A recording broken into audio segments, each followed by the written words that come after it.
Hi, Dr. Allie here with the Goodtimer team. If you're a parent who thinks that their kid isn't empathetic enough, maybe you think your kid lacks empathy, I want you to remember that empathy is a skill that can be acquired. Okay, it's not like something you're born with or not. Like, it's not your eye color, right? It is a skill that your kids can learn, regardless of their natural inclinations or present displays of it. Okay.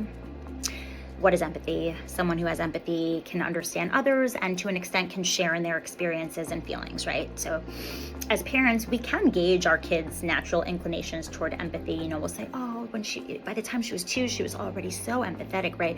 Not like her, whatever it is. We can, just as easily as we can acknowledge that, we can nurture the trait in the kids who maybe aren't as innately empathetic, because it is a skill.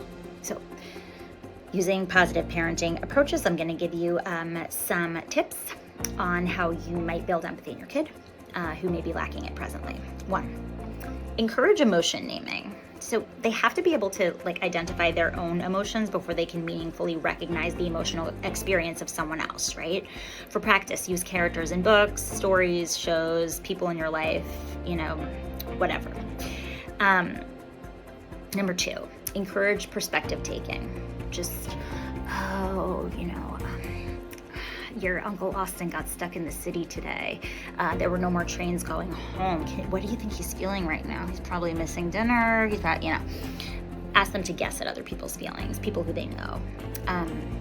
You can even have them try to guess your feelings. Like, so mommy just got home from work and she came in and the first thing you did was complain and tell me that I ordered the wrong chicken sandwich for dinner or something, right? Like, how do you think that makes mommy feel? And in this moment, I'm thinking, I don't think my kids will actually care if they're little and so not everything works for everyone at every stage of life, but these are tips and you try them and you do what works for your family.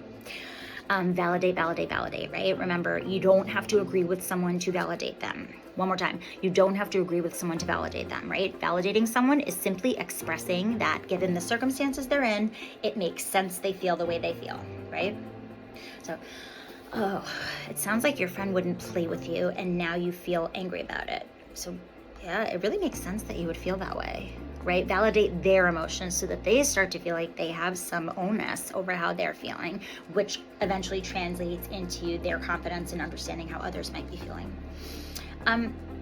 Discuss the power of our actions in terms of how they might impact others, right? And a great way to do this is by modeling empathy and explaining as you go, I gave that person on the street who was asking for money $5 because I thought that maybe it would help them buy a warm lunch. And, I feel that they must be hungry if they're asking for money for food, that sort of thing. Discuss also when we're using positive reinforcement, we want to make sure that our kid understands they're working towards something, right? So whether that's the tiniest goal of empathy expression in a role play, or that's, hey, the next time your annoying cousin is here, I want to see if you can try to find some empathy for them and include them in activities, right? Big, small, doesn't matter. Positive reinforcement, right? Shows they're getting closer to something that they are working towards. You can use verbal praise, stickers, prizes. Your Goodtimer is such an amazing resource that really motivates kids to continue the desired behavior that they're being rewarded for. Good luck.